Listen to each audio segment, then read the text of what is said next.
एक कि हजारों साल तक बहुत सारी वजहों से, जैसे आप भी समझते हैं, हम भी समझते हैं, नारी जाति को बहुत कम जगह समाज में मिली। वो बाहर नहीं जा सकी, दूर तक नहीं जा सकी। तो जब देखने को कम हो तो कम में ज्यादा देखने की आंख बन जाती है। एक डिटेलिंग, आज हॉलीवुड में भी कॉन्टिन्यूटी गर्ल होती है, कॉन्टिन्यूटी बॉय नहीं होता, इसलिए कि उस लड़की की आंख जो डिटेल देख लेगी कि कहाँ क्या कम हो गया, क्या गलत हो गया, वो पुरुष की आंख नहीं देख सकती, उसे डिटेल की समझ। दूसरी एक और रियलिटी है जिसका इस बात से कोई संबंध नहीं था। टेक्नोलॉजी इंसान को एक ऐसी जगह ले आई है जहां सिर्फ डिटेल है। होता क्या है कि चाहे किती आयुष्य सुकर केलेत नमा होमिओपॅथीने, how many lives have they touched and in the process how many smiles have they brought to people's faces. Nama homeopathy, आरोग्य संजीवनी। आप कोई पकवान बना रहे हो, आप कोई कपड़ा सी रहे हो, आप कोई कहानी लिख रहे हो, आप कोई बिल्डिंग बना रहे हो, हर काम शुरू होता है बोल्ड स्ट्रोक से। पिलर बनाए हैं, फ्लोर्स बनाए हैं, लेकिन जैसे जैसे बिल्डिंग कंप्लीट होना शुरू होती है उसमें डिटेल आती है। यहाँ शीशे की खिड़की लगेगी, उसमें स्क्रू ऐसा होगा, यहाँ वॉल पे ये पेंट होगा, ये वॉल स्मूथ होनी। धीरे धीरे जब भी जो भी काम हो, खाना जब आप बनाती है तो सब्जी काट रही हैं, डाल दिया, फिर धीरे धीरे जब वो पकती है उसे आप प्लेट में रखते हैं तो कैसे सजाते, आहिस्ता आहिस्ता डिटेल आने लगती हर चीज।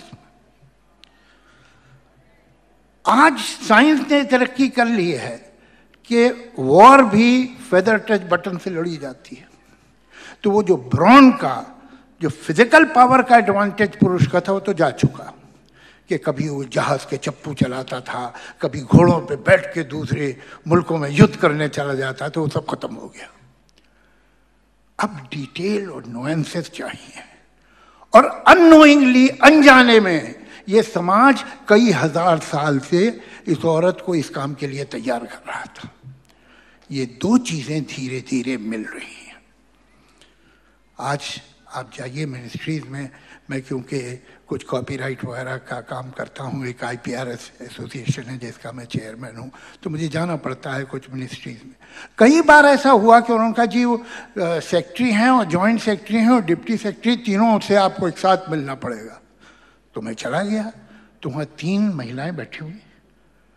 आज हर मिनिस्ट्री आपको भरी हुई दिखेगी औरतों से।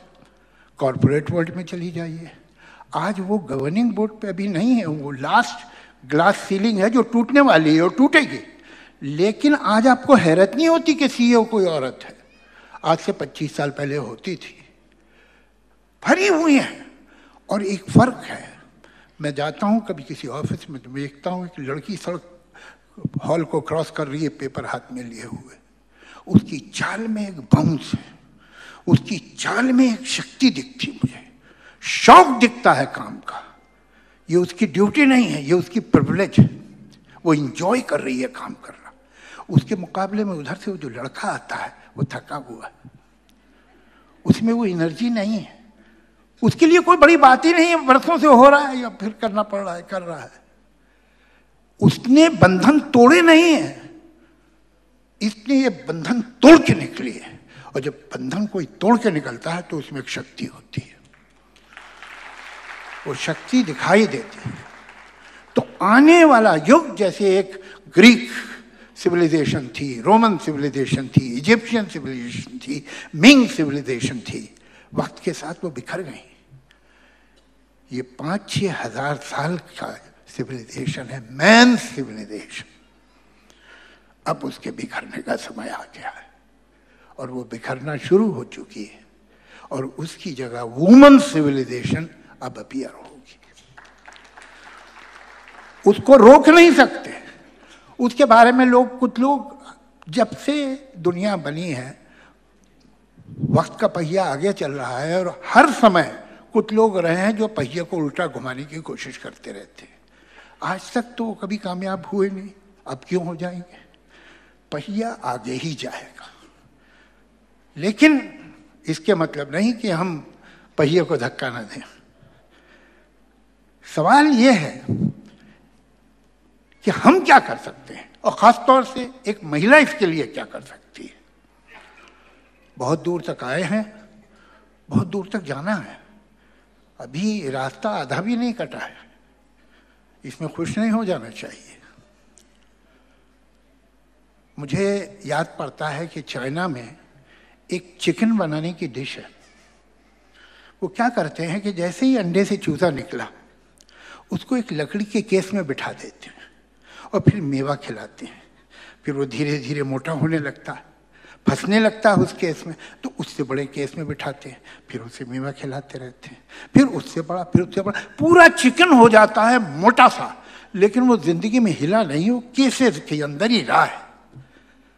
फिर जब उसे पकाया जाता है तो उसमें हड्डी नहीं होती, पूरे का पूरा चिकन ऐसे ही पिघल जाता है। हम अपनी बेटियों को ऐसे ही पालते हैं, हम उनकी हड्डियां ही नहीं बनने देते। तो फिर शिकायत क्या है कि ससुराल में उसके साथ क्या हुआ, तो शिकायत क्या है कि दुनिया ने उसके साथ कैसा सलूक किया। हमने अपनी बेटी को तैयार किया था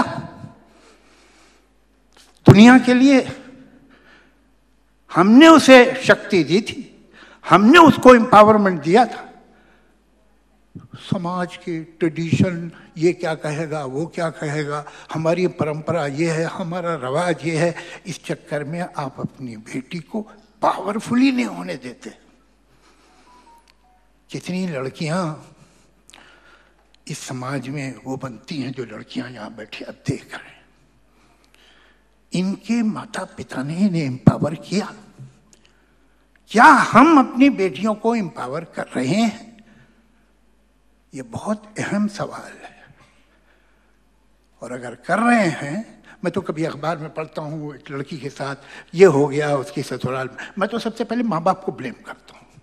सबसे ज्यादा जिम्मेदार माँ बाप है और कोई नहीं, उसका पति नहीं, उसकी सास और ससुर नहीं, माँ बाप।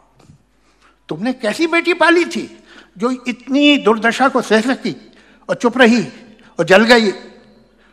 वो पहले दिन वापस क्यों नहीं आई? तुम्हारा दरवाजा बंद था इसलिए। तुमने अपनी बेटी के लिए दरवाजा खोल के रखा है। सोचने वाली बात। हमें अपनी बेटियों को दूसरी तरह पालना होगा, उन्हें मजबूत बनाना होगा। ये सिर्फ एक पॉलिटिकल स्लोगन नहीं है, ये जिंदगी की रियलिटी है, ये सच्चाई है जिंदगी की। आपको एक और बात बताऊं, एक झूठ बहुत बरसों से चल रहा है, मां बहुत आदरणीय है। क्यों, बाप आदरणीय नहीं है क्या? मां के पैरों के नीचे जन्नत स्वर्ग है, बाप के पैरों के नीचे क्या है? जायदाद।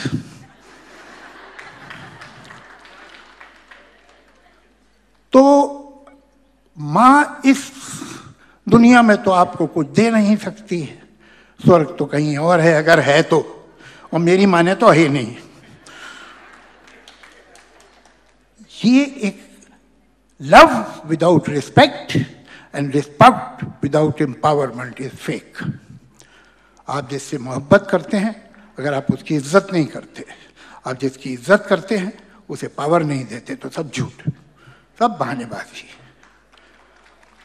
मां आदरणीय है, बहुत इस पे कहा जाता है, इसकी तो पूजा होनी चाहिए, ये तो देवी है। तो किसकी पूजा नहीं होनी चाहिए?